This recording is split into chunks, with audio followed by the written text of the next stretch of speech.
Have you dreamed of bigger things for your life? Then you are in the right place. Each week, you will be given tips on how to change your inner dialogue, conquer your goals, and ways to step into a higher version of yourself.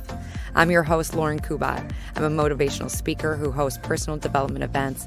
I'm a sought-after fitness instructor, a wife, and a mom of 2 young boys. I'm obsessed with all things personal development, and I believe anyone can achieve the life they want. Let the Become Your Vision podcast be the inspiration you need to step into greater things. Now let's go.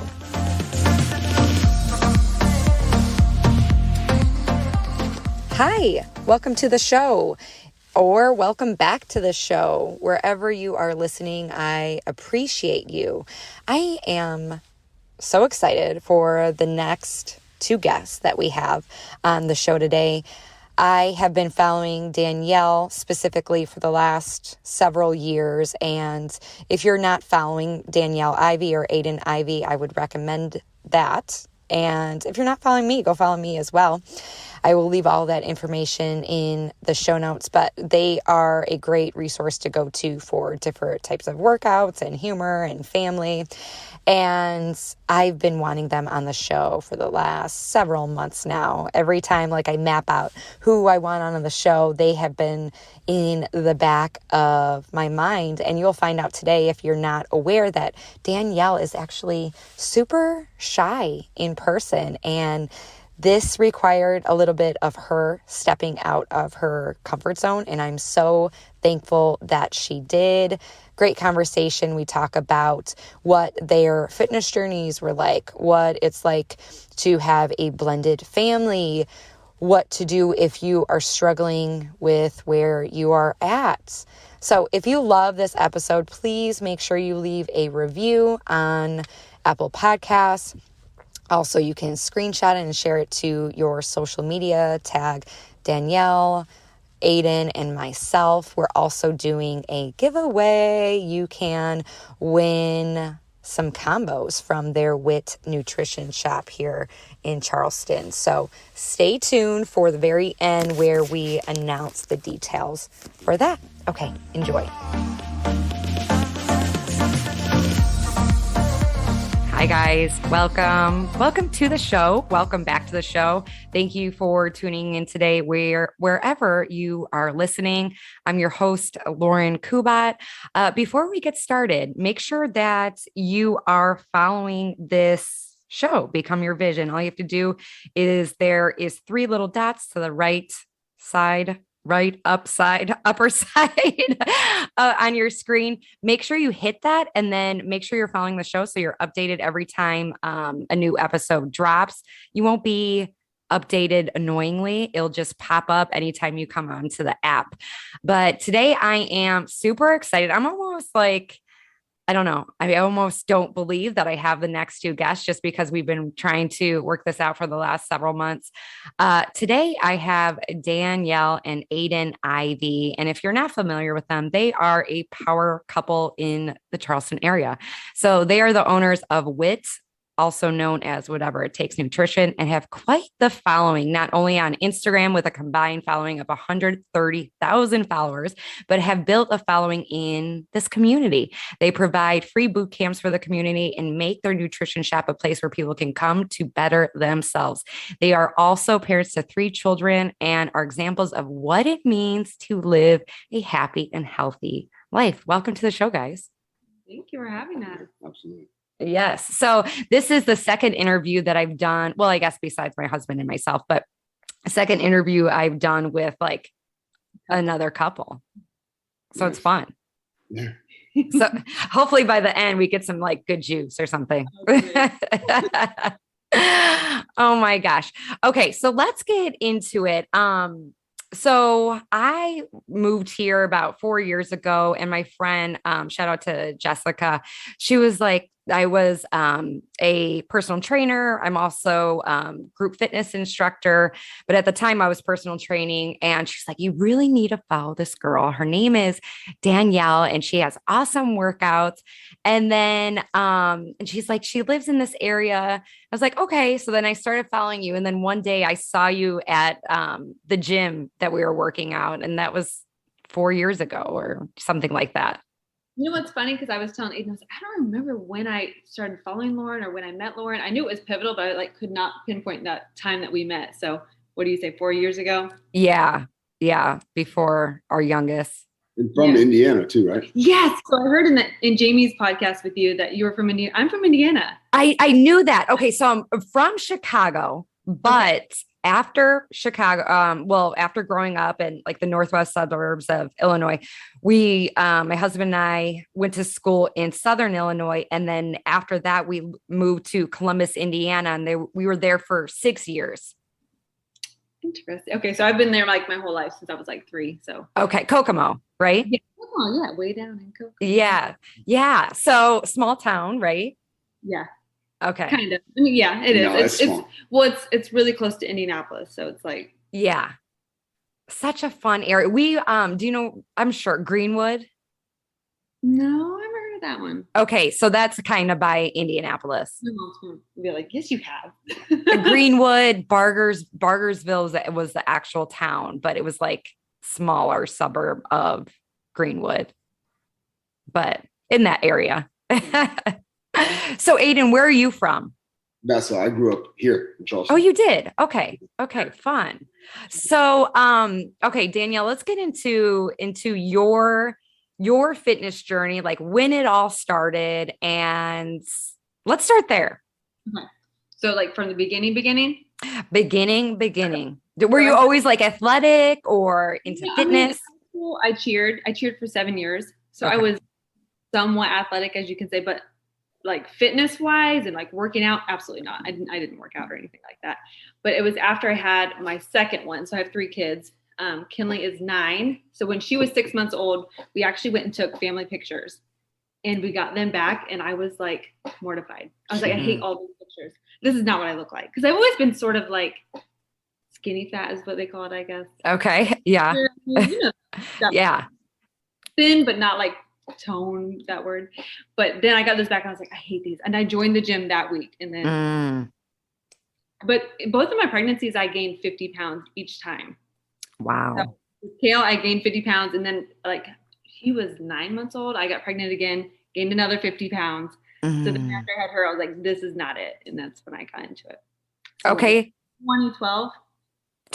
So you go to the gym. Like, what was your experience never working out like in the traditional like way? What was your experience as like a new mom? You have 2 little ones and then now you're going to the gym. Like initially, a lot of people don't talk about that. Like they can look at your Instagram now and be like, oh my God, she's super fit.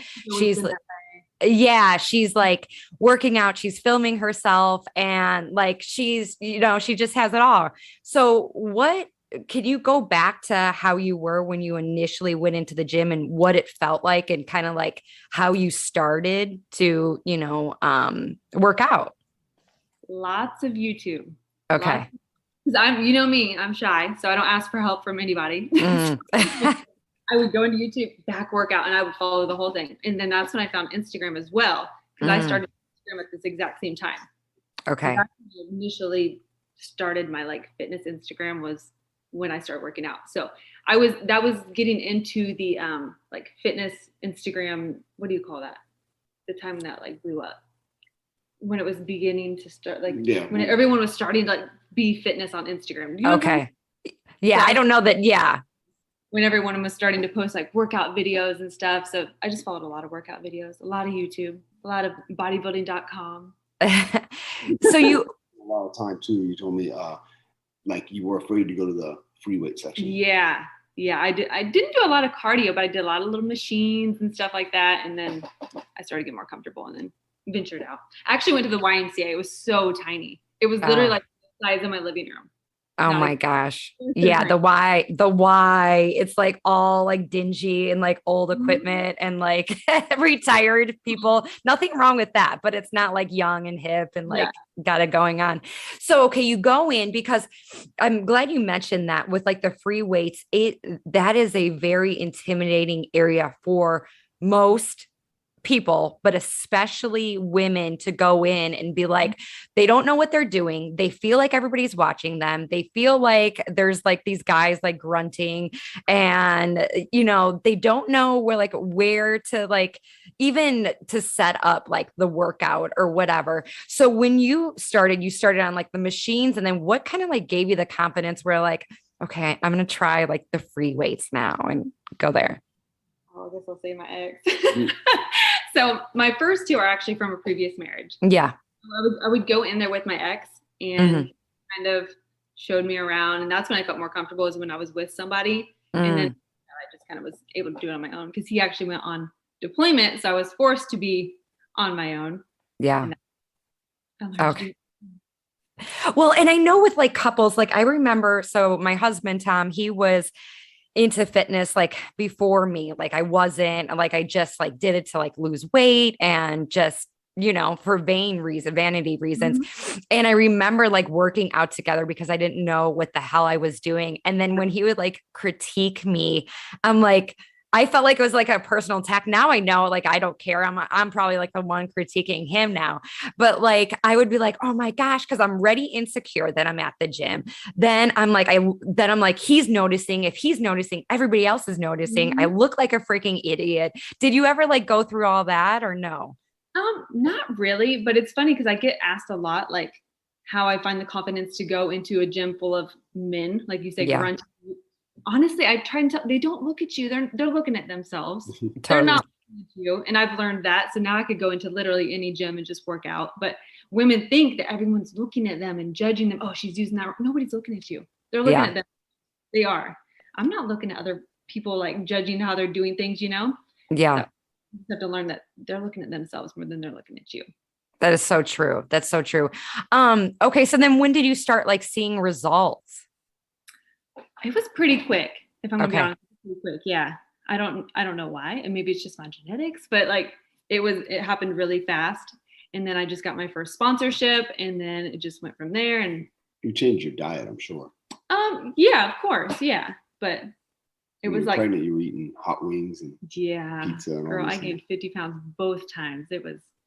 I wanted. Yeah, whatever you wanted. Hey, you do you. So then after your pregnancy, like how did your diet change? I followed the basic bro diet. The bro diet. Okay. So what is that? Like rice, some broccoli, some chicken, literally every meal, sweet potato. You know what I'm talking about. Yeah. Yeah.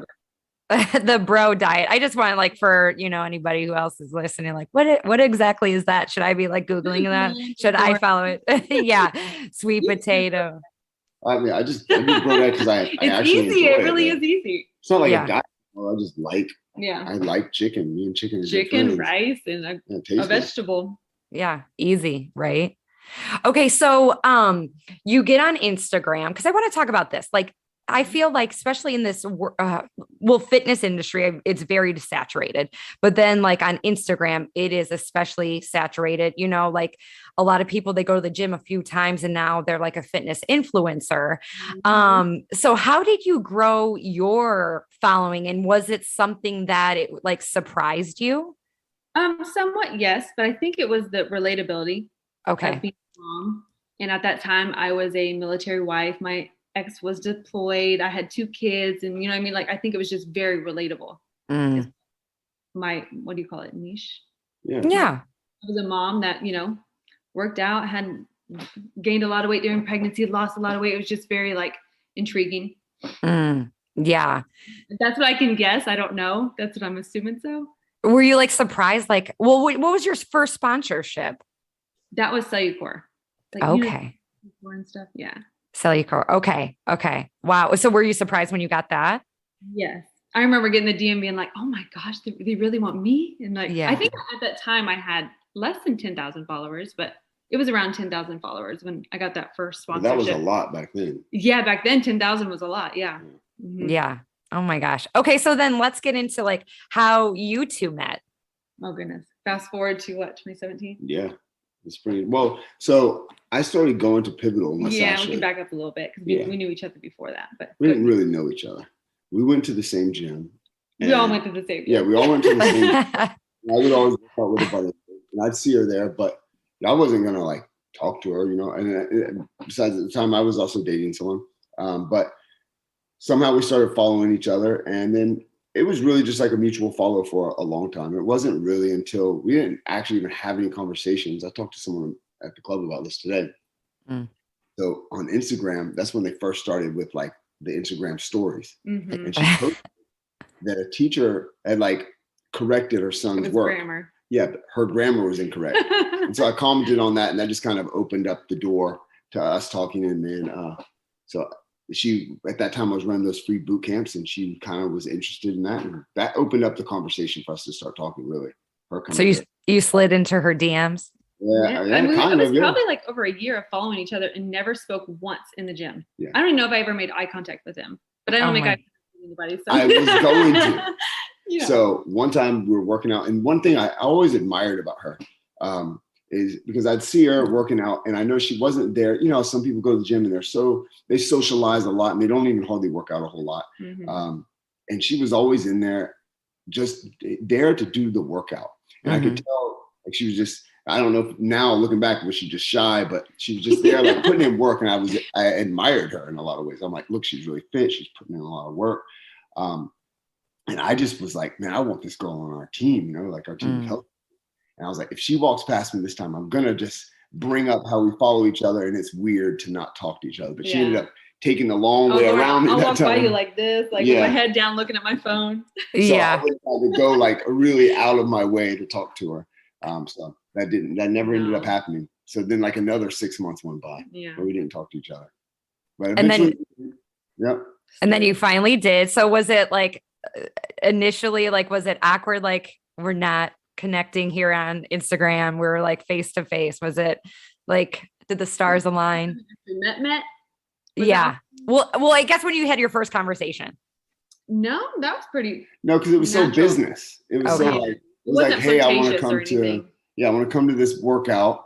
And then I invited her, and then I didn't hear from her. And then another time her contract with Cellucor had ended, or they had changed it, and she didn't like it. Yeah, that was it. Right. And so then she was looking for another like opportunity which she would be able to be around other team members and fitness people. And earn income. Yeah. Because what were you doing at that time? You were. I worked at O2 Fitness. Yeah. Okay. Oh. Actually, then I started working. When I first met you, I just started working at Crunch as a personal trainer. Really? The week we started Crunch in North Charleston. Crunch. Okay. Yeah. So you were a personal trainer. Yeah, at North Charleston. Okay. So I got to ask you about this. How long did you personal train for? What was that? Because it was right when we started dating. Not long. Yeah, it was less than a year. Okay. And now I got to ask you this, because I think a lot of people surprised by like your social media presence. And then when they meet you, that you're a little bit more reserved, a little bit more quiet and like shy. So, okay. So first, people are surprised. Will they say like, I'm surprised or anything like that? No, I don't think so. No. But okay. I could just tell it's just a different vibe. They're probably like, I'm talking on my Instagram story, like, you know, and then in person, I'm like, oh, hi, I'm Danielle. And then, bye. I'm so awkward, you know. I'm awkward. I don't think you're awkward. I think you think you're awkward. That's right. Yeah. That's fine. Yeah. So like before we decided locked in a time when we would do this, I would tell her, I was telling Lauren how, you know, at some of our business trainings, I would like set it up to where Danielle had to speak in front of 100-something people. Off. We would be at a meeting and he would do like this and point at my head like, pick her. And I'd be like, this man knows I hate this. And he would put me in those situations where she would rock it out. But then I would do it and I was like, oh, I hated that. He's like, you did so good. Yeah. Yeah. It was clapping. Oh my God. And they wanted to hear from her so bad. Yeah. We really want to hear. They would come up to me. Can you please get Danielle up on stage? We really just love to hear from her. She's like, no. So I had to do those things with the intention of like also forcing a growth, you know, because get up there and she would do awesome. Yeah, it was uncomfortable, but no one in the crowd ever knew that. They were just like busy writing down whatever she was saying, you know? Right. Like everything you're saying is gold. I think that is the number one fear. People fear public speaking over death. They'd rather die. That's me. Than public speak. And I I don't know. Like I suffered with social anxiety for the longest time. Like I didn't want to be noticed. I would turn bright red in high school, very low self-esteem, not confident. And then it takes like the initial, like, and then the conferences that I do, it's like I changed my wording when I was gearing up for this past year, but like, I wouldn't say that I was anxious because I didn't want to like manifest that, but there were a lot of like anxious energy because we have all these like thoughts in our head, like, what if this happens? And the fear of like being judged. And that's actually, it's so funny because I've been wanting to do this with you guys for a while because so many people DM me and they're like, we need the Ivies on and they would be so great. I'm like, I know. But then there's like this fine line. I'm like, well, one, I don't want to be like super annoying. I felt like a stage 5 clinger. Like, I'm like, they're probably like so sick of hearing this. And then it was all me. He was like totally down from the first time. He's like, let's do it. I'm like, I don't know. Yeah. And that's okay. And I figured that because you're like, yeah, I'm trying to get her. She doesn't like to public speak. And then I'm like, okay, then I'm like trying to balance this line. I'm like, well, I don't want to start an argument between them. And I don't want you to like get into like an argument over something that, it would be cool. But I'm like, it's not that important if it's going to cause a rift in like, your marriage or anything. But I'm like, I knew you would be great. And it was like, there was a fine line of like, when to stop. After like this last time, I'm like, I am not asking again because I'm going to piss her off. No, that would never be the case. It would just, I'm just trying. Yeah. But you're doing great. And once you do it, but I understand. So as a personal trainer, like working one-on-one, I feel like that's almost more intimidating than like working in as a group. Like, how did you get over the fear of like, cause you like when you're training somebody, it's like, there is awkward silence and you get to know them. And like, you have to like, small talk. How did you deal with that? You'd be surprised to hear that my first thing that they put me into was a group fitness class where I had to wear the microphone. Do you remember that? Yeah. And he was like, I'm going to come. We had literally just started dating. Yeah. Like that month that I started working there. And he was like, I'm going to come take your class. And I was like, please don't take my class. I'm mortified, but I don't know how I did it. Same thing with cheerleading in high school. I was cheer captain in high school. And mom's like, I don't know how you did that. I fake it. I don't know. Yeah. Fake it till you make it. Yeah. Yeah. That can take you a long ways, Mm-hmm. When you're uncomfortable and you're like, I'm just going to pretend I'm confident in this. Yeah. And then you actually do it, because I still remember that time she ran off, she had the microphone on, she was speaking to everyone and she was telling me how she was nervous, but you could not see that at all. Yeah. It's really a lot of that all is just happening in our head sometimes. Oh, totally. We think we're presenting a certain way. And we're like, oh my gosh, they are seeing me like this. And and it's the projection. So, okay. So you're a personal trainer, you guys, Aiden, why don't you go into your fitness journey and like how you got into Herbalife and all of that into fitness? Let's start there. Well, let me just touch on one thing too. Just how Danielle was uncomfortable, and yet she was rocking it out. When we go back to the beginning where Danielle was saying how she was uncomfortable in the weight room and free weights, I've had a lot of women that have messaged me asking those same questions, and I always tell the story because I talked with Danielle about that before too, and it's like, for one, yes, everyone's really focused on themselves, but two, you're not looking ridiculous. You're there. It's not like overweight people. A lot of times they'll feel insecure at the gym because there's other fit people. But truth be told, we're rooting for them. We want to see them change. Like I look at sometimes people, I can tell they feel a little awkward. I'm just thinking like, I don't think you understand. We're happy to have you here and join this family. We just want to see people stick to it, And so that's just something for listeners to take away if they're a little nervous. Like, first off, it's the same with public speaking. Whenever you ever go up on stage, or if you've ever seen someone go up on stage, if they start to bomb, it makes everyone feel I get secondhand embarrassment. Yeah. So, so truthfully, the crowd in that situation is actually rooting for you. Yeah. They want to walk it out. So you have everyone on your side, whether it's fitness, whether it's public speaking, whether it's anything. Truthfully, most people want to see you succeed. There's a few that would probably. It's so true. Like anytime I'm in the free weights, because I was the same way. I think everybody starts that way where they're super intimidated, especially women, because you don't see a lot of women in the free weight area. I'm always like, when there are other girls, I'm like, yes, because I know what it takes to be there. And the confidence it takes to be there. And it's like, it's awesome because there have been a few times where it's just like women that are like, taking up all the area in the free weights. I'm like, yes, because that's the way it should be, or equal relation. But it's like, you don't see that. It's usually, majority guys. Yeah. Yeah. So It scares them away. Oh my gosh. Okay. So let's get into you. So talk about your fitness journey. Have you always been like fit or? Well, I've never been overweight really. I all throughout high school, I was a big inline skater and like did competitions and grinded on handrails and did a lot of things that kept me so active. I never was overweight, but when I was 21, that's when I started actually working out. My roommate, he was like, "Oh, I got a gym membership. I want to, start building my muscles and all that stuff." I was like, "All right, we'll go." So I went with him. No idea. I would literally just follow all of his workouts. He made them all up. And that's how I got started with it. And then you do start to see the benefit of it more than just vanity purposes, carry those strengths into the other parts of your life. So I fell in love with fitness. My mother was always into fitness and into vitamins and, like just taking care of your body. I never was allowed to miss a day of school ever growing up.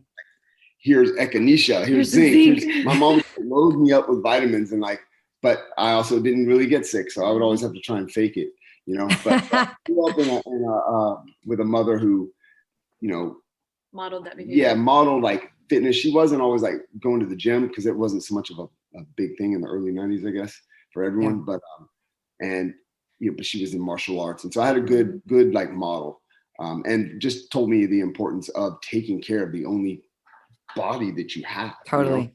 That was instilled in me. And then, just continue to work out. I eventually moved to the West Coast and, I always wanted to work out. I always wanted to take care of my body and I always encouraged my friends to, but I never had moved into like taking my knowledge and what I've learned over the years and then helping other people, turn it into like a career of any kind, and I was at this point where I was on unemployment. I was flat broke. And I mean, I lived with 4 other roommates. I lived in I lived in a part of LA called Sun Valley. You didn't tell about LA, so. Oh yeah. Well, I had moved to Los Angeles. Yeah. Yeah. And I was from South Carolina. Yeah. And from South Carolina to LA. And I didn't know the area. And I moved into this place called Sun Valley, North Hollywood area. And where I had lived at that time, the streets, people would you'd come out to your car and your car battery would be gone. And you're talking about someone who's had literally $20 in his bank account, like nothing. I was on unemployment and I was given an opportunity. Really, I went to something kind of like what WIT is, a nutrition club. And I saw people who were they were positive. They were making great money. They were, not all of them were necessarily like models as far as like their fitness, but they had all come a long way. They had all maybe someone was still overweight, but they had lost 50 pounds. So in other words, it was a group of people who were all improving themselves. And I was seeing those improvements they were making it on themselves, coming forth outwardly. And I was attracted to it. I was like, man, this group of people, I don't know. They're into fitness. They're positive. I don't know what they're doing, but this is awesome. And so I kind of got involved with it that way. I just wanted to they were talking about personal development and they were talking about eating healthy. I'm like, I don't know how I've never heard of this, but these are like my people. Yeah. And so that's how that all got started. So you were in the gym. So why did you go to California? Were you an actor? Well, I dabbled in that, I guess you could say. Lauren, have you ever seen the clips I post of him? That's why I was asking. That's really good. He's really good. Well, I never made it into acting, I guess you could say. So when you went out there to be an actor? Yeah, that was definitely my goal was to move out there. And at least it's one of those things. I just wanted to try it. It wasn't, if it didn't work out, it didn't work out. But sometimes you didn't want to be one of those people who are like, wow, I never tried it. So I don't know what happened, Yeah. Okay. So then you get into, were you still pursuing the acting when you went into the club or did you kind of shift gears? I did, I was doing a little bit of both. I eventually shifted gears because it came down to asking myself, what was it about acting that was attractive to me? I was like, well, I didn't want a boss. I did 9-to-5 grind sucks. And Yeah. like, I wanted something that was geared around fitness anyways. And so again, it came back to me asking, what is it I wanted around acting? I wanted something that was, again, I didn't have a boss. Had the potential to make great money.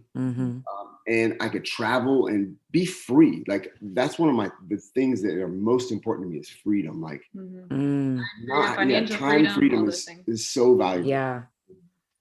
And this was before I even dreamed of having kids, like the importance of time freedom, just being able to go wherever I want, whenever I wanted, like that is so valuable.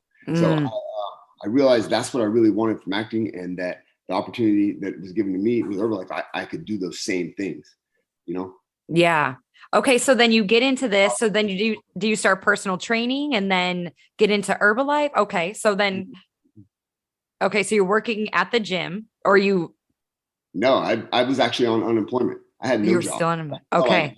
Into it because someone had invited me down and to check out the opportunity. So I went down and I literally had $24 in my bank account that day. And there was a guy who was talking, his name was Brian. And he was like, last month I made $9,000, and he was in great shape. And he was like, before I started this, I barely had money to put gas in my car. And I remember, like, again, I was relating with these people because they were so similar to me. They were people who were broke. And I was like, all right, like I'm broke. I got $24 in my bank account right now. I stopped before I went to that meeting and bought a protein bar for dinner. It's expensive in California, and having $24 in your bank account at 33 years old is not a good place to be. No. Yeah. I knew something needed to change.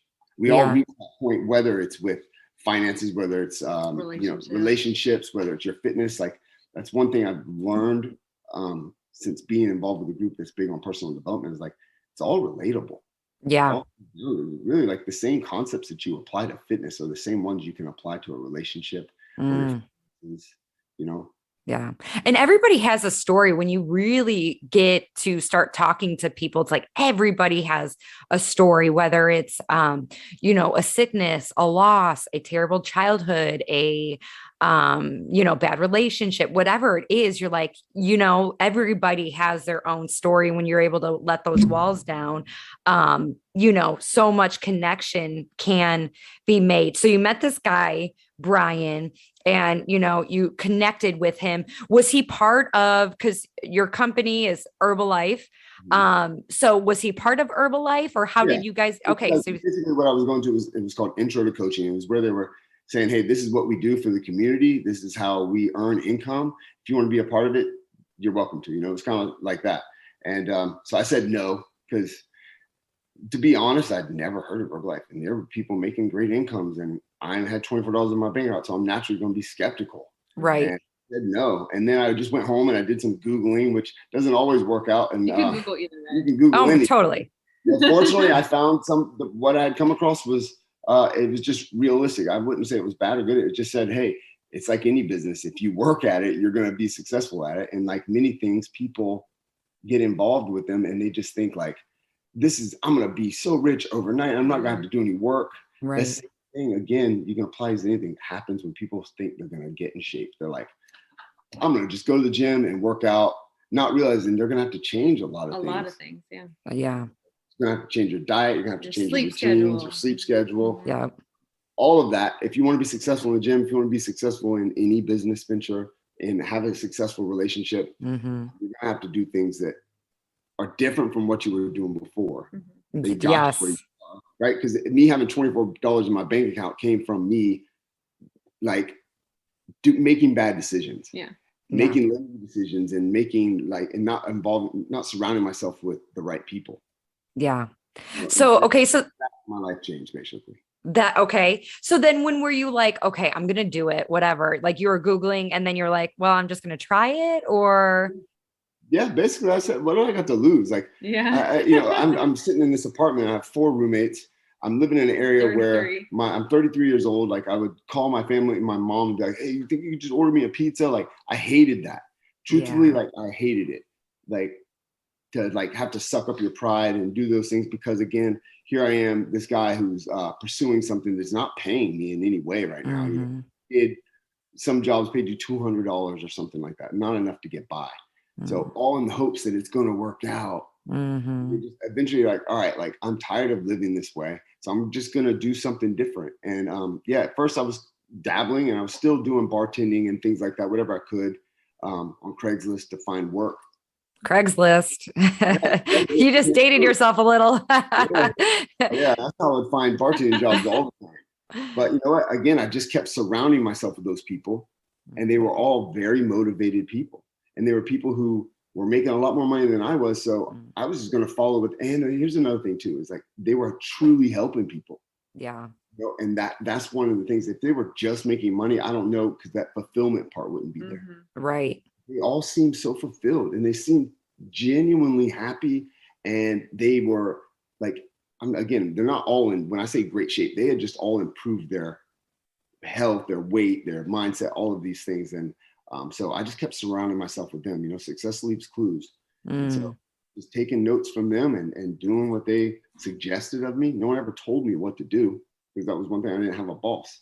Said, hey, this is what I did, and this is what I'm still doing. And this is how I got these results with these clients. This is how I got my results.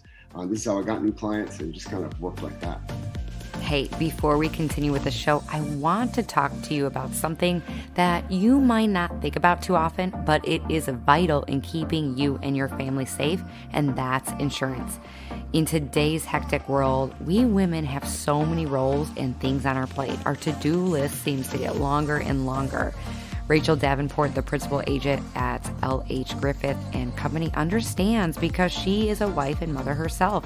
Rachel can assist you with all of your insurance needs, whether it is trying to find the best deals on auto insurance, helping select the most appropriate home insurance coverage, or helping you protect your family with health and life insurance. Rachel does it all. We know what a headache it can be to select the best insurance. So to save yourself precious time and energy, give Rachel Davenport a call today for all your insurance needs. Her number is 864-828-0579. That's 864-828-0579. Or find her on Facebook at Rachel Sells Insurance. All her information is in the show notes. Okay, back to the show. So you get into it, and I like that saying that you said, success leaves clues, because I think that's great. But okay, so then you start to get into it. When did you start, to have start to gain a following and gain traction in this new endeavor? I remember when I met you, what'd you have? What, following, like Instagram following? I think you mean like social media following, like. Well, I guess in the Herbalife, in that sense. Just in the beginning, really, I was not focused on building a team or any of that stuff where you downline. I was just using the products and helping my friends and people that I was meeting at the time to lose weight. Like, it was really just coaching people. That's all I was doing. And it wasn't until like almost a year in that one of my clients who I'd helped lose like 35 pounds, guy looked completely different. He had people at his work asking what he was doing. And you can send them all to me, that's cool. I'll make the money, or I can just teach you to do, like, you can teach them to do what you're doing. It's not that difficult, Right. At least the basics of weight loss are not, too complicated. And so I just said, have your people do the same thing you're doing. So he did that. He became a distributor and he started earning income, and he was like, thank you so much for not only helping me lose weight, but now giving me this another way to earn extra income. And that's when it clicked for me. You're just trying to do two things in every way. It's like, either find people who were like me, who were like, because I was desperate. And it's not something, again, like Danielle would say, like, oh, I'm nervous, but I'm not going to show it. It's the same thing. Like, I was desperate, but I wouldn't show it because I always had hopes that things would get better. But you're looking for people like myself who were broke, who wanted fulfillment and wanted to help people. It's like Zig Ziglar says, you can have everything you want in life if you help enough other people get what they want first. That's a reason I love that quote, is because say that again. It's Zig Ziglar, and he said, you can have everything in life you want if you help enough other people get what they want first. Oh, okay. That's a good one. A real estate agent is he wants to build his income and he wants to build his business, Focus on finding people exactly what it is they want. The same is true with a salesman. Same is, you can apply it to anything. Help them get what you want, and you'll get what you want too. But you got to be focused on them first. Mm-hmm. Again, if you're just focused on money. Yeah. We all know how that works. Yeah. People can tell when you're speaking from your heart and not from your teeth. Mm-hmm. Yeah. Ooh. Comes out differently. Spitting out all these quotes. I'm like, we'll see, he loves quotes. Well, you'll be like in a fight or something, and he'd be like, well. So the Zig Ziglar, I knew it. I was like waiting for it. That's because they sum up a whole lot. Yeah. And a lot of times someone like Zig Ziglar, he's an older guy who has very motivating, and he can put something into a quote that can, a lot of times one sentence can change the way you see things, the way you act. All it takes is one sentence sometimes, So that's the power of quotes from amazing people or people that you admire. Mm-hmm. Yeah, because they're relatable, because it, especially good quotes, because it can sit with you, because you're like, oh, whatever you're going through, it's like, oh, I resonate with that. To realign you. Yeah. That sometimes. Yeah. So then you're like, okay, you saw that he has a downline, start making this extra income. You're like, okay, I'm going to try this. And then was it hard to like find people? Because I'm going to be honest with you, when, I think sometimes MLMs and downline, they get a very bad like rap, So did you guys have like to face any of that where like family members or friends are like, what are you doing? This is not going to work. And this is a scam. And how did you kind of get through all of that and try to like, did you, rather than what everybody on the outside was trying to tell you to do? Oh, are you looking at me? Yeah. Well, my family was super supportive. I never had any issues with family or friends or anything like that. Mine was more social media presence. People being like, oh, that's an MLM, et cetera. That's a pyramid scheme. And if honestly, I don't know if you know, but like every successful business is a pyramid. Think about how a business is set up. You have your CEO, you have your president, you have your managers, you have your employees. Every successful business is shaped like a pyramid.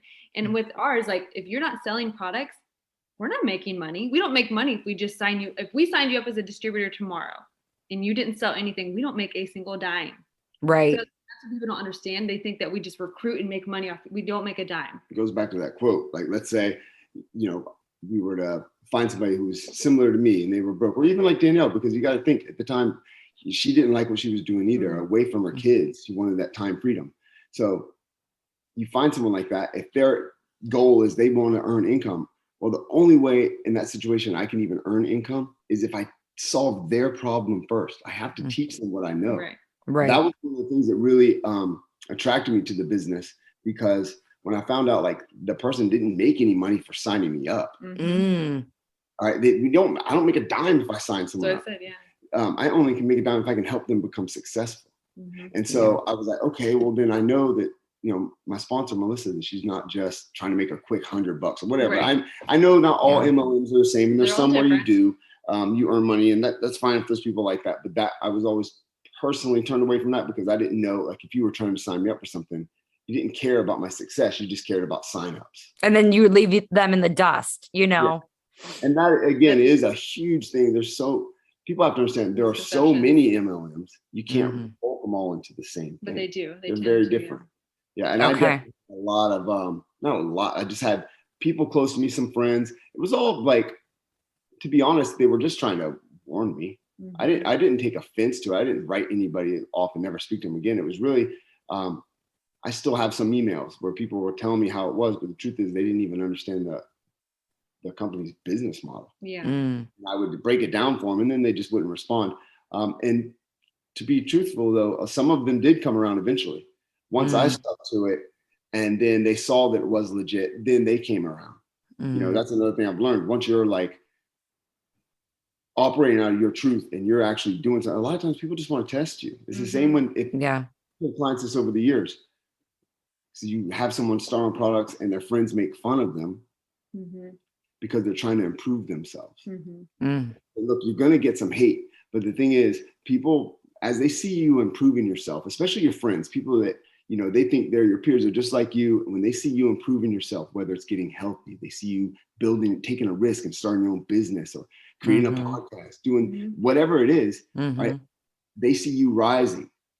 and now they're down and here. They're not ready to rise with you. So they're like, come back here. So they try and chop you down because misery loves company. That's right. We were just talking about this like last night. I was saying happy people do not put others down. They just do not. Yes. I've never heard a happy person that I was talking about negative comments on Instagram. Oh my gosh. Never imagine going to some stranger's page and being like, your quads are too big. Yeah. Like that, you're not a happy person. So that's why these kind of comments or whatnot, like hateful comments. I'm like, that person has their own issues. It's not about me. It's about them. Yeah. If the person was genuinely happy with their life, they wouldn't care about my life. Yeah.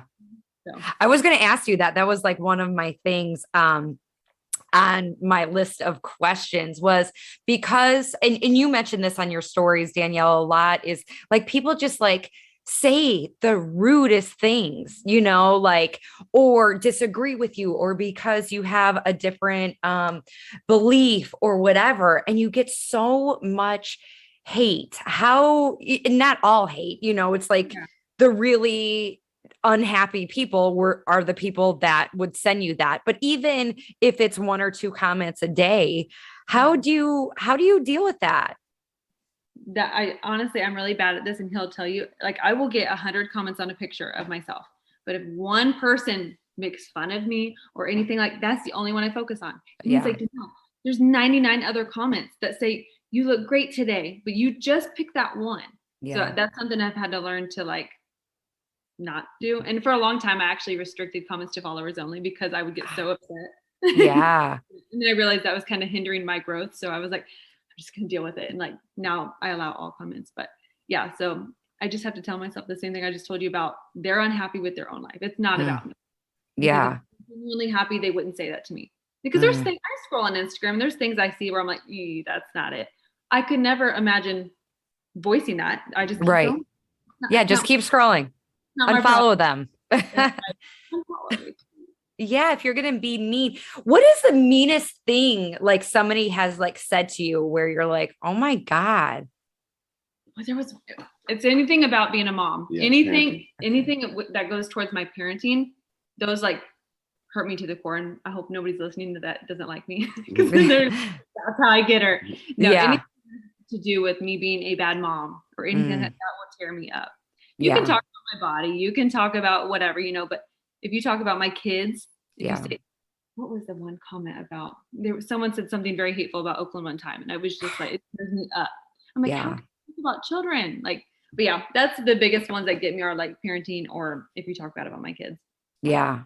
Off limits. Like it's, what obviously somebody that doesn't have a child or somebody that is just a terrible person would say something like that. But I could imagine too, is like, you know, just social media can be a beast, and you're going on there and then people are saying shit to you, or like, you know, especially whatever's going on in the world. Like this is where, you know, because you have so many people, like, why didn't you comment on this? Or why aren't you talking about this?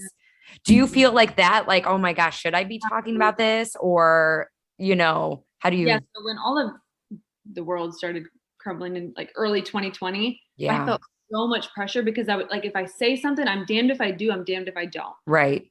Ignore something because it's, you know, I mean, I might say the wrong thing, then I didn't say anything. Or if I say something wrong. So I was like, there's so much pressure when it comes to like political stuff or anything like that. It's so scary for me because like I said, I'm damned if I do, I'm damned if I don't. And she didn't want to be deplatformed either. Yeah, and you say the wrong thing now, and you're done. You're canceled. That's what it's. Well, I did on TikTok. I don't know if you have TikTok. No, I haven't. I have a TikTok. Everybody's like, get on TikTok, but I'm like, I can't do one more thing. I had 800 was it? Yeah, 800,000 followers on TikTok. Oh my God! I got a warning. It was something about. It was. I poked him in his butt, Lauren. His clothed butt. And I got a warning for sexual assault. Oh my God. One day I woke up, opened my TikTok, and it says you have been permanently banned. And from that one thing? They take all your money too. So I was part of the creator fund is what they call it. And I had almost $1,000 in there, and they just take it and it's gone. Oh my gosh. So it's a very scary thing. And like I tell them all the time, if our business was not like revolved around social media, I would gladly get rid of all of it. All of it. Yeah. That's like obviously nowadays you have to have social media if you run a business, you know, I mean, it's like marketing. Yeah. So I tell them all the time, oh my gosh, I want to go in the mountains and just disappear. Yeah. I would Yeah. And I think, excuse me, like, do you ever face this type of stuff, Aiden? I feel like women are attacked more. Yeah, I think they are, and it's probably by other women or like jerks. Go ahead. What are you saying? No, he does. He's just way better at like not caring. Because you Okay. Oh no. I think by this point now, like maybe in early 2020, I got a lot more hate, but those people have since unfollowed me, so I'm good with that. Because basically, you know, you just get down to the ones that want to stick around. your people, your type of people. I'm definitely offending a lot of people, and just because of my own personal beliefs, you know, and people want to and put their beliefs on you. That's something that happens with a lot of social media, you know, like, again, happy people don't go into other people's you know, things and try and push their values and their beliefs onto you. Yeah. Yeah. Okay. So like, let's talk about, and I'm the same way with you, Danielle, too, is like, there'll be a million things. And then somebody says something like, whatever, you know, I didn't like your class or whatever it is. And I'm like, you know, cause you feel like it's a personal attack on you and you want to be liked and, you know, but so I totally can relate to that.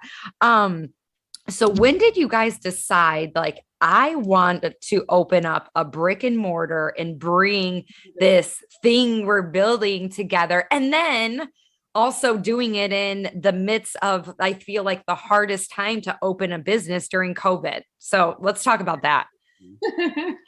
Well, the first time I actually met her, like when I was speaking to her, she came to a WIT nutrition that we had in Goose Creek.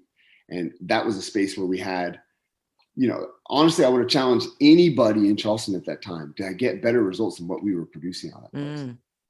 Like, it was just, I'm talking just transformation over transformation over. It was amazing. Plus the culture was amazing. So that's what got me, was that I was watching his story, and he was doing fit clubs back then, his free boot camps. And that's what I was watching. I was like, damn, that looks so fun. Like, I remember, that's one of the things I messaged you about. And he's like, come on out. Yeah. It was super attractive and like fun. And you went? Yeah. Did I what? And you went? I did. Yeah. I went to 2. Yeah. And then they closed.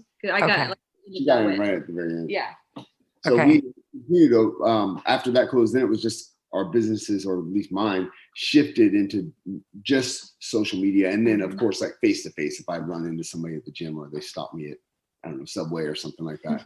We worked from home from that point on. Yeah. And that was amazing. I worked 3 years. Yeah. 2017. And just building through social media and in person, you know, that I think it's important for people who are working. I guess it's going to depend on the business, but to do face-to-face talk with people and talk with them online as well, because they're 2 very different things. Gosh, you can be really great at in person, and then those people are awful with social media, and then vice versa. Yeah.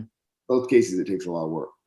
Okay, so you were doing, and then you mentioned, Aiden, that so before you did Herbalife, Danielle, you were in a job that you were away from your kids. What was that like? So I had a few little jobs. So after my divorce, I worked for a GI doctor, front desk, receptionist, that kind of thing, did insurance. And then I went to O2 Fitness and did like sales. Okay. And things like that. And then I went to Crunch. When I first met him. I trained for less than a year. And then we started working together on Herbalife. And that's when I completely quit Crunch and we just did full time. Early in, because I was like, you're going to this job. And nothing against, you know, we love the Crunch we go to. It's just more like the amount that she was getting paid versus what I felt that she was worth. It was like you drive in about 45 minutes to an hour in traffic one way and the same way back, and then to run a class. I just said you could use that time more wisely if you invested it in your own business. So she did it, and then she did it. She did it, and then she did. You know? Yeah. So then what was it like to go from, you know, like then working together and staying home together and like spending all this time together? When it, like, I would imagine you would get on each other's nerves, or.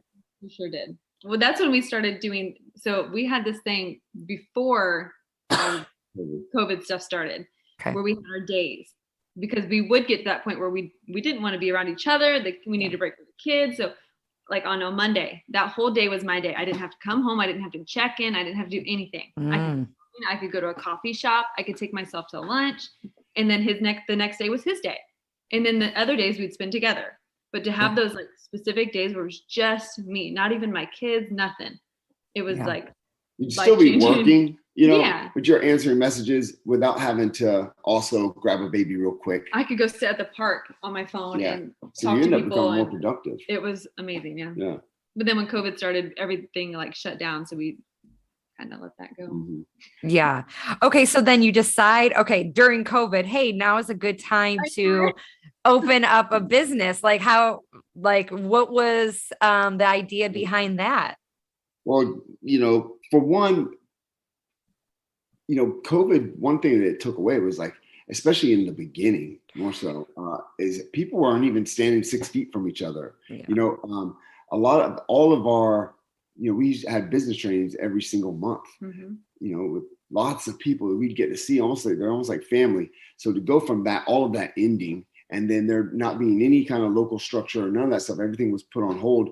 It was almost all social media entirely, with the exception of some of the local teams that we have here. We, you know, go do like potlucks and we'd go on team retreats and things like that. But we really were like, I want to have that community again. By the way, during this whole time, I was still running a free boot camp. I was just doing it. He never stopped. Never stopped doing it. It's been years. I remember messaging a police officer because I thought we were going to get in trouble at one point when it was like it was the time, what was it? Curfew. Yeah. They had a curfew. And I remember having to contact the police officer and I was like, are we allowed to be out here at this time? And it was like, but he kept going. You never stopped. But the thing was, it was all about the community. And so doing it in a park was great, but weather could mess us up. Right. We would do it in the rain, do it in the cold, no matter what. But it was still, I just knew, like, for one, if we just had that a solid brick and mortar place where we could bring people, and that could become the new hub that we had before in 2017. That was my real goal. Now her goal is she wanted to decorate a place, and also truthfully didn't want to only rely on social media. So like I was saying earlier, honestly, I don't like social media. I actually kind of despise it. And if I didn't have to have it, I wouldn't. So I was thinking like, maybe if I get a brick and mortar, I can kind of steer away from that a little bit, not so rely heavily on it. So that was, and like, I was so tired of talking to people via like this, like a text, you know what I mean? With little words. I wanted to actually be face to face with people. And I have met so many people. We've been open since April. Yeah.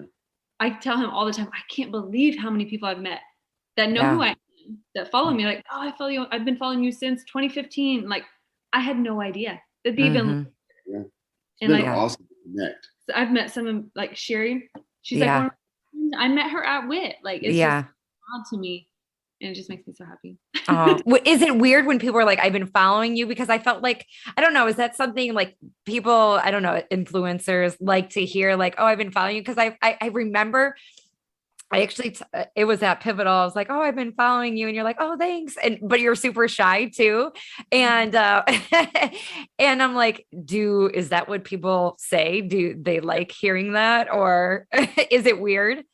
No, not anymore. Like there was just the other day in Target, she was like, Danielle? And I was like, yes. And she was, I've been following you for so like, it's like that. And it's very just casual and I don't mind at all. I actually really like it.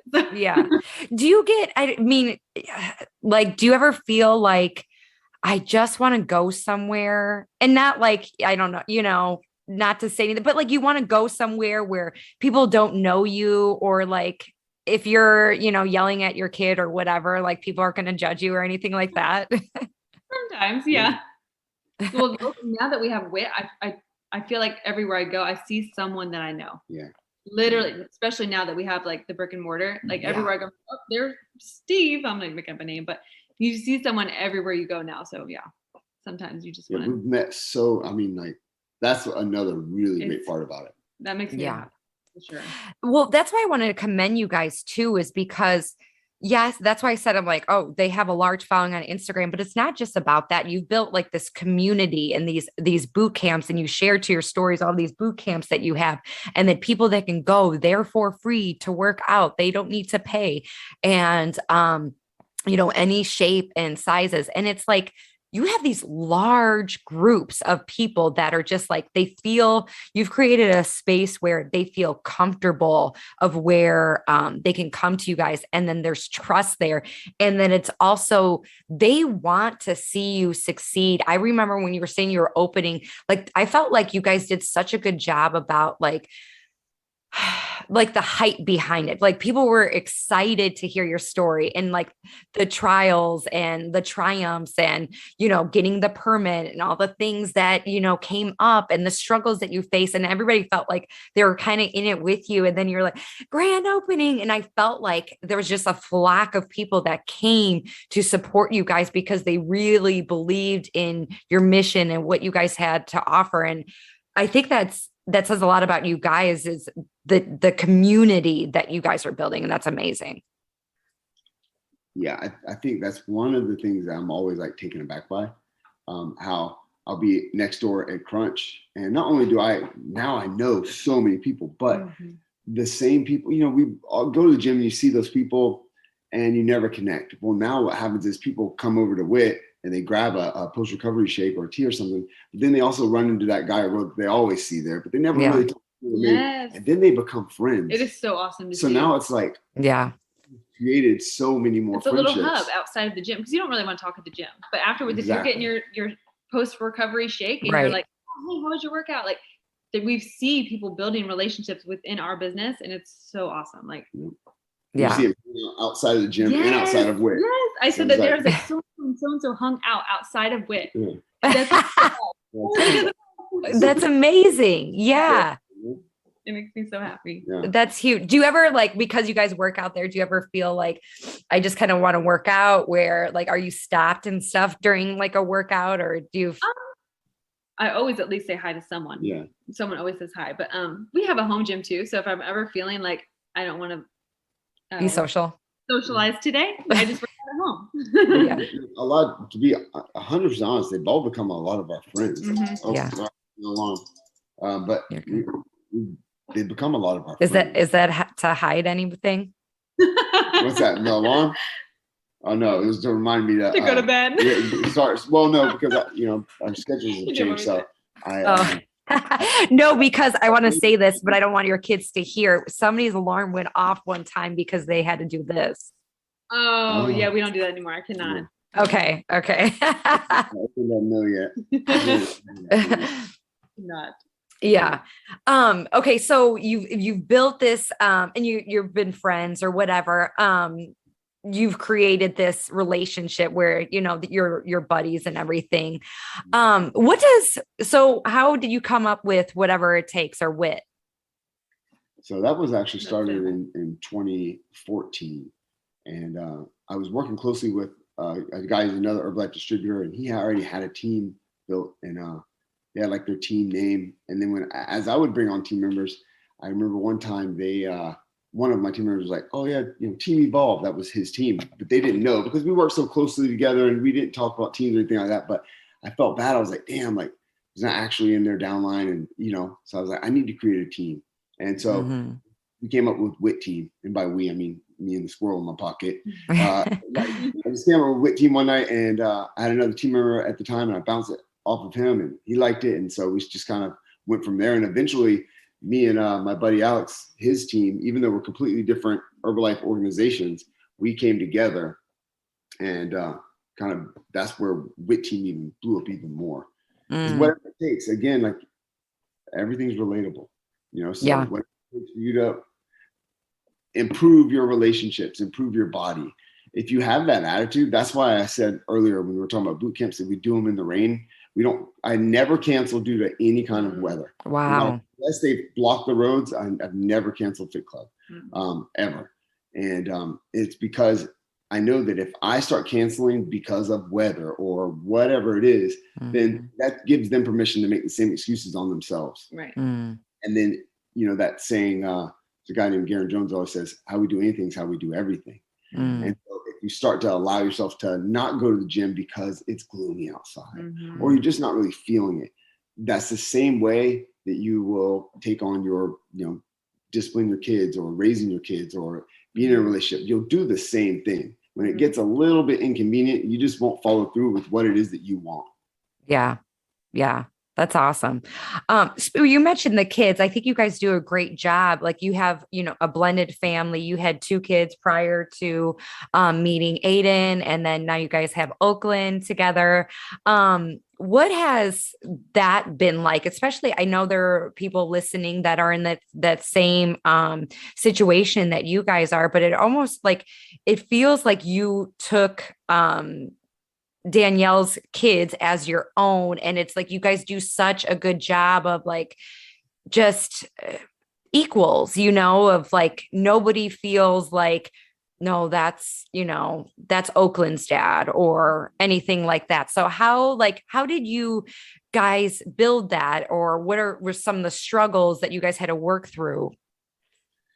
I think it was like kind of easing into it because for almost the first year that we were dating, I still had my own apartment. My lease, I still had a lease. So I wasn't staying with Danielle every single night. And then even at that time, I didn't have my kids full time. Yep. I only had them every other week. So like we could spend a whole week together, no kids. Okay.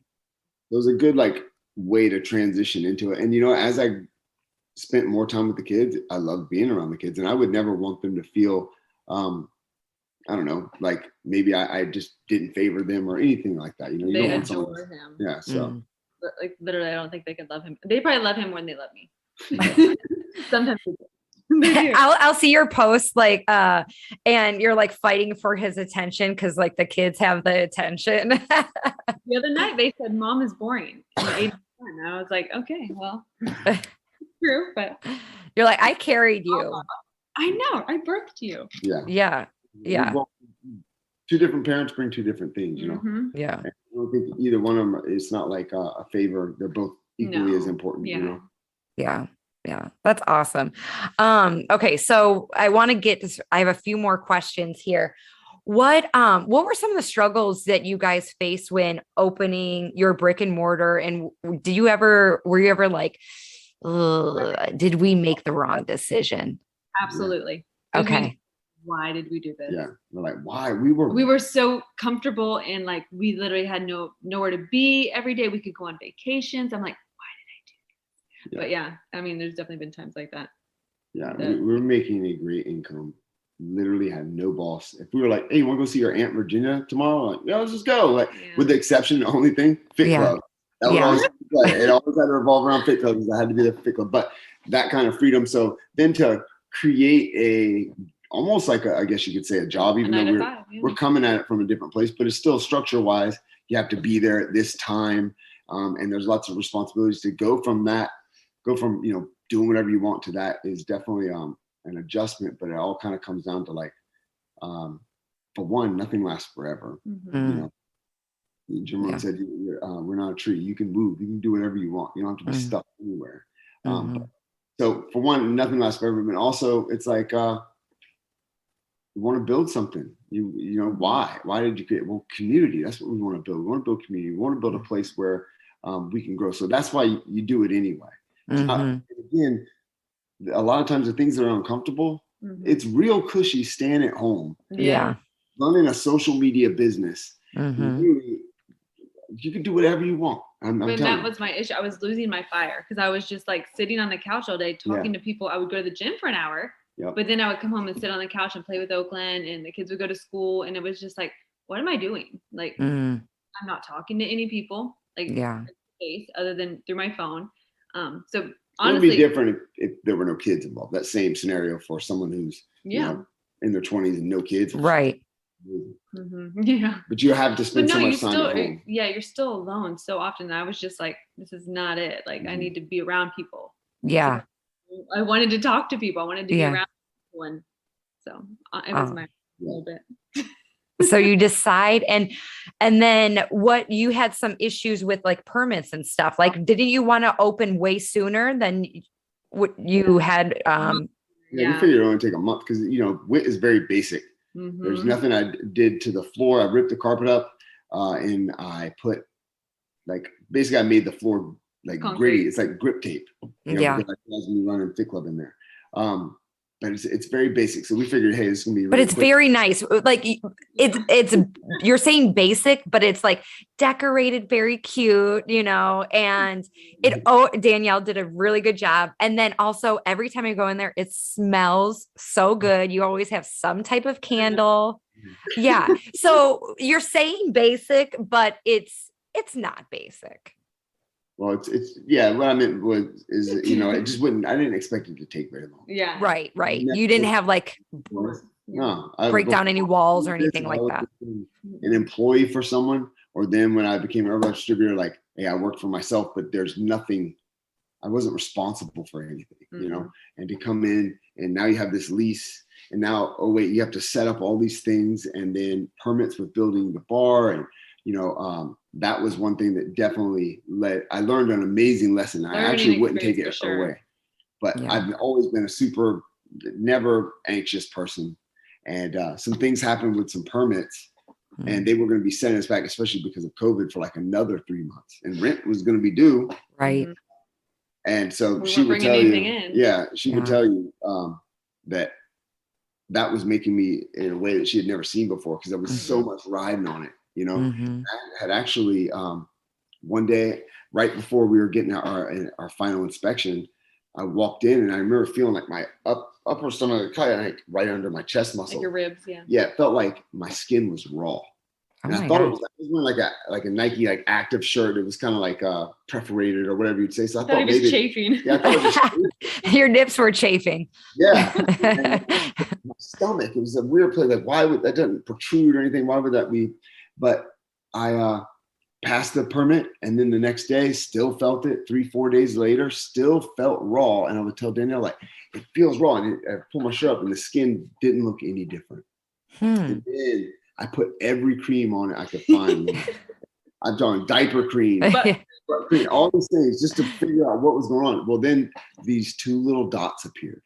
And I was like, oh, they're just ingrown hairs, because I covered it in all these freaking oils. But I was on my Instagram story, and someone saw it and they said, hey man, that looks like shingles. I'm like, what is shingles? I don't know what this is.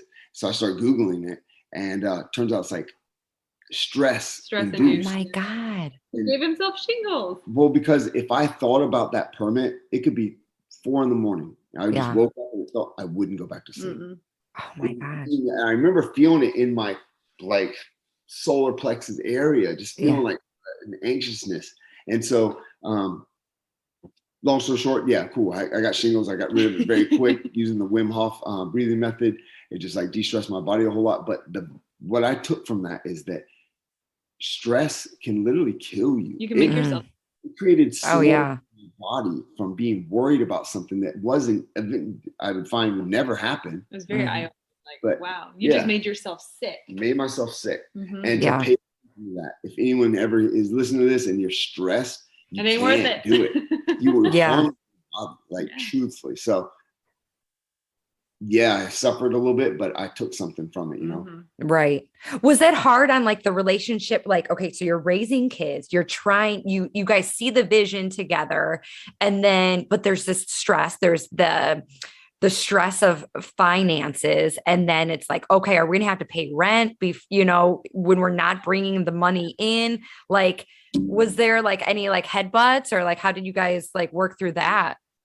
I think so. Yeah, I mean, maybe just being irritable or something. We were very irritable. Nothing during like too memorable. Yeah. It was just about a lot of snapping at each other, because like I've never seen him stressed like that, like at all, really. No. He's just not a stressed person. And like the first time in 5 years that I've been like, wow, he's really stressed. He's really stressed. It was a lot. And again, it was also taking a lot more time, but fortunately, we didn't have to go to a job or anything like that. So I spent a lot of time building the club out late at night. Midnight. He'd be there till midnight. There we go. We're back. Can you? Awesome. Okay. Awesome. That was a fast reboot. Yeah, no, it just crashed because 70%. Yeah, we thought it wasn't plugged in and died. We didn't get a warning. It just was like boop, gone. Okay. So. That's so weird. Yeah. No. That's fine. I just made a note of it. Okay. So we have a couple more questions. I'm trying to think of where we can edit that. Well, I could just come right in. Yeah. So I'd say, we had a lot of free time. So we were able to spend a lot of time at the club, building it out, but without having to take time away from our family and ourselves. So that was one thing we were really fortunate of, because we were creating another business on top of a business, you know, and that other business allowed us to have time freedom. So we used that freedom to build out the club. So as far as stress on each other, we had saved for it. So we didn't take out a loan or anything. We really, the only stress was just coming from the potential loss of not being able to open up. And just keep paying rent out of pocket was going to really, that's not something we prepared ourselves for. So that was we were going to be okay. It just feels weird to be. It's not what I wanted to do. Yeah, exactly. Nobody wants that. Especially when you have a goal and then you're like, I don't want to do this. It's not what we had planned. We also just have this space that for like 4 months. Gosh, we had it for 4 months and it's just empty. I was still running boot camp out of it though. I just couldn't sell anything. We couldn't have like post-recovery shakes or anything like that. So we just come in, do the workout, and then people would just leave. Whereas now, if they, you know, again, it's always free. If they want a protein shake, we got one for them. You know, if not, give me a nice high five and see you on Monday. Give me a hug. Yeah. Yeah. That's awesome. There. He's a big hugger. Oh, the first hug I ever gave him was a side hug, you know, like just like this. And awkward. He still remembers it. Yeah. Oh my gosh. That's so funny. Have you ever taught boot camp? Me? No. With? No, never. I did a station one time. Yeah. So depending on how many coaches we have involved and things like that, we would run stations. So then maybe you come to the leg station and Danielle would be there and she's going to do. I think I did that one time. Yeah. Would you ever run the whole thing?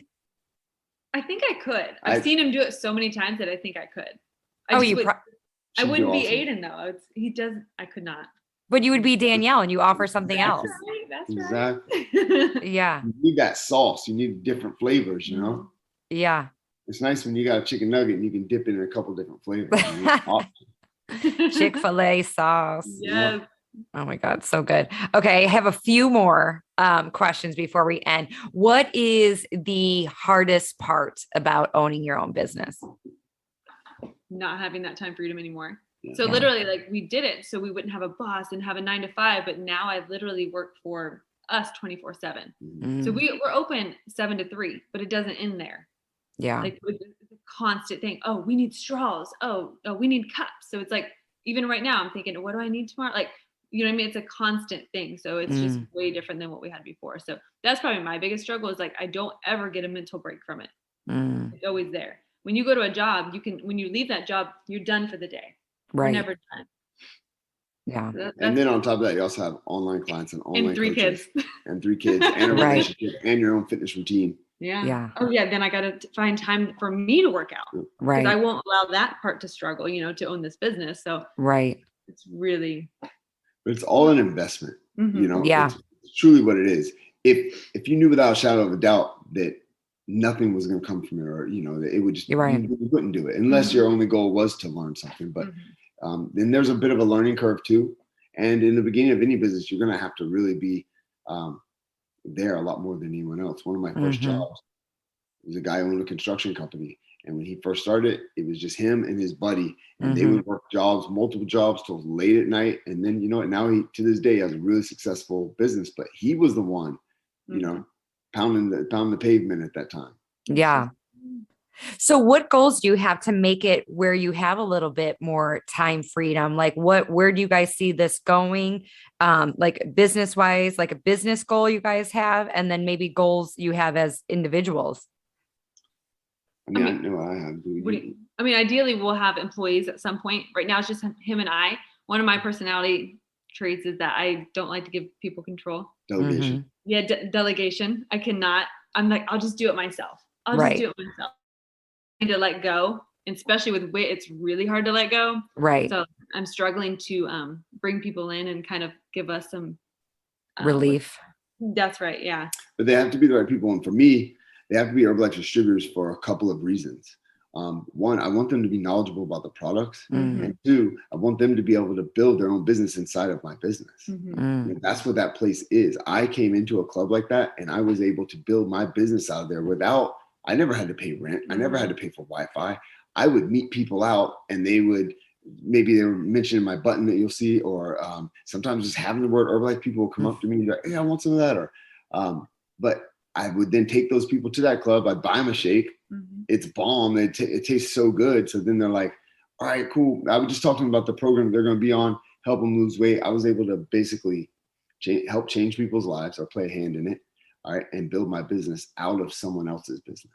So that's what we want to create there. I want to be able to find people like myself, find people like Danielle who have goals and have dreams that they want to accomplish, but they're not sure how to do it. And they know they want to help other people. Right. You come to a place like WIT and it's a community. And there's all different types of people there, all different shapes, sizes. That's what we want. Yeah. A community that is improving the health and the wealth of other people. Mm-hmm. And you will, you haven't even, it hasn't even been a year. So it's like, yeah. So it's just time, and finding the right people and then letting go a little bit and then a little bit more. So it's not like all at once, but yeah, your name is on the line. This is something you've worked so hard to build. So that's completely understandable.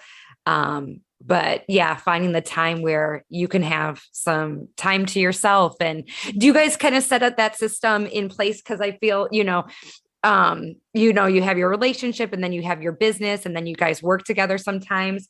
How do you still follow that type of schedule? You guys kind of like get your own time? Because I would imagine it would be hard owning a business together. Work is kind of always on the back of your mind. And then, but then you're trying to like separate that from, your relationship. How do you guys work through that?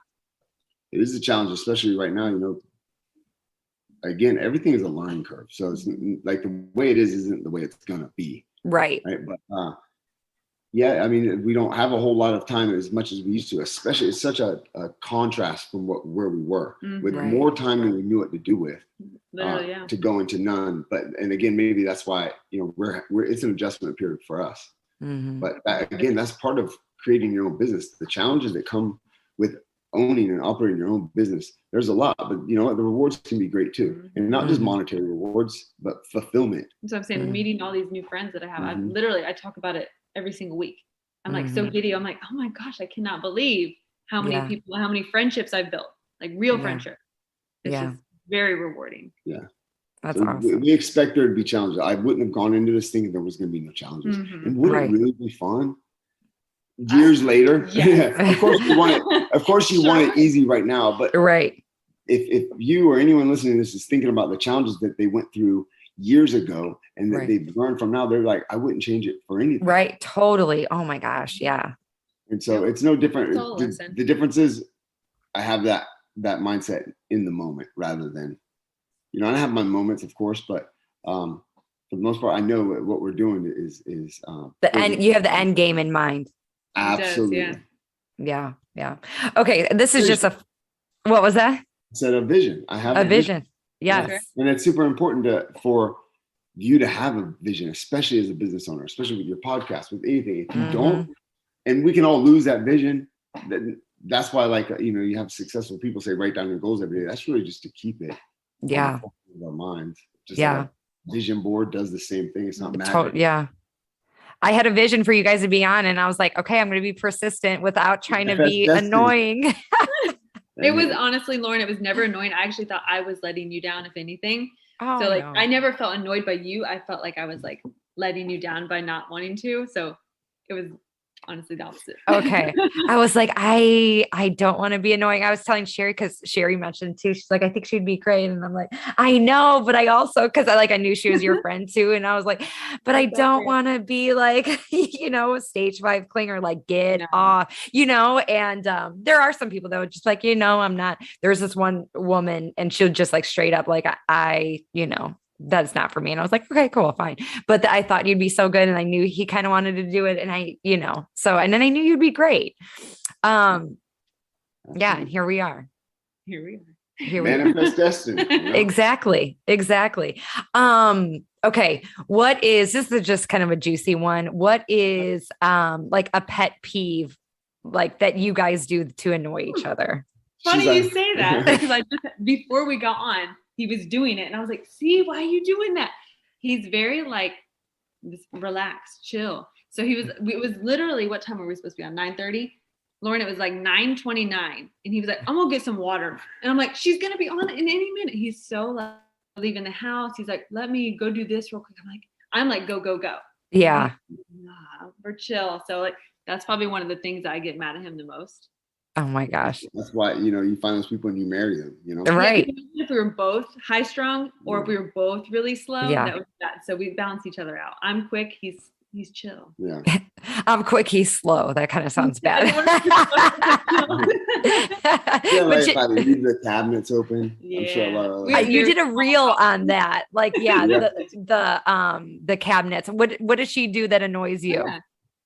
Yeah. She pours big glasses of water and then doesn't drink them. They're all over the house. Like or I need a new water bottle and fill it with water, and she doesn't do it. And then now Kale does the same thing, but he leaves a glass like on the edge of the counter full of water. He takes one sip, puts it down, and it starts with her. And so, Lauren, have you ever seen the movie The Signs with the aliens? It's just called Signs. Oh, not The Signs, Signs. Signs. I don't think so. Mel Gibson. Okay, it's really old. But the little boy little girl used to have glasses of water filled up all over the house just like that. Spoiler alert. Spoiler, if you haven't seen Signs, don't listen. But at the end, the aliens come to find out the water kills them. So they had all this water and they were able to kill the aliens with all her water. Mm-hmm. So I said, this is just when the aliens come. Just leave the cups around. Is that where it started? Like when you were younger? I don't know why I do it.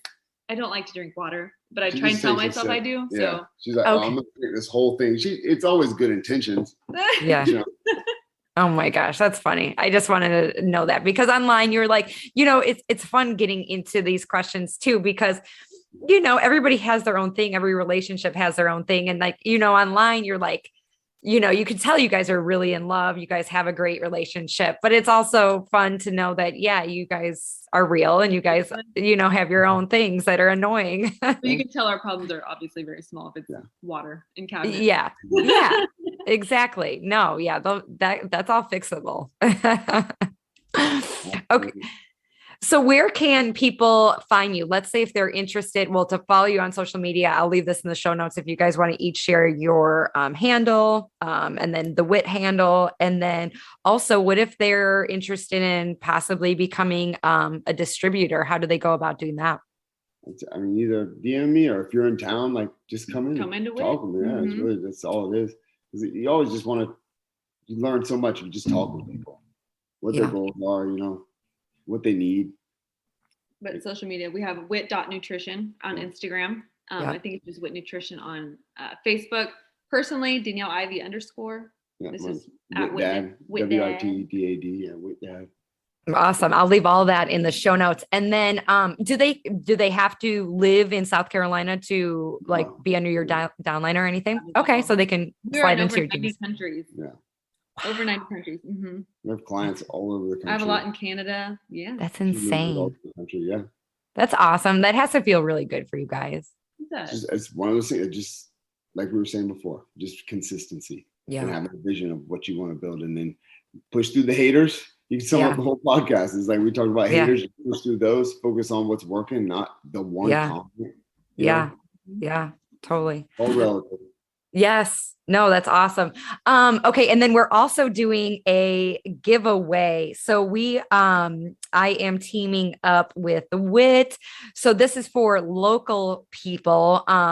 Where they're giving away 2 combos, which is a $30 gift card. We decided on that, a $30 gift card to one winner who takes a screenshot of this podcast with Danielle and Aiden. And you have to be following all 3 of us and then just tag us with, something you enjoyed, where you're listening. A lot of people like to include on their drive, they're listening or whatever. So super easy. You can win a $30 gift card. Their shakes and their tea is amazing. My kids are every day, we haven't been in a little while, but they're like, can we go to Oki shop? Because our kids are in the daycare together. But, and I think it's important to mention, so they're all low in sugar and low in calories, and they're delicious. So, is there anything I'm missing in terms of that? They're all under a certain number of carbs and stuff. Yeah, half the vitamins and minerals you need for a day. basically the standard American diet is, it basically flips that upside down. Yeah. The standard American diet is high in sugar, high in calories, low in protein, high in fat, low in fiber, things that are important. So we offer that for people. And then the energy teas, like fatigue is the number one complaint in the doctor's office. So many people are tired. They come in and have our teas and they don't make anybody jittery. They just like put you in a good mood. It's like that right amount, and they taste amazing. And again, the community just hanging out in there. It's like a sober bar, Yeah. Oh, yes. I love when I sit at my bar. Yeah, that is so true too. And I love that about the teas. They don't make you feel jittery. It's not like a monster drink or anything like that, where you're like, I feel like a crackhead or something. Yeah. Like aloe, you're getting aloe in it. You're getting good things in it, ginseng. And so it is a lot different than other options that are out there, I'll say. Yes. So you can be a winner of the $30 gift card. Member, screenshot it. Make sure you're following Danielle Ivy and at WitDad and myself, Lauren Kubat. And it's been amazing. It's been so fun. Thank you guys so much for coming and talking. Yes, you guys did awesome. Awesome. Thank you. Yes, you guys remember to follow the show, and you got this. Have an amazing day. Thank you so much for tuning in today. If you love this episode, make sure you are subscribed so you know when more episodes come available.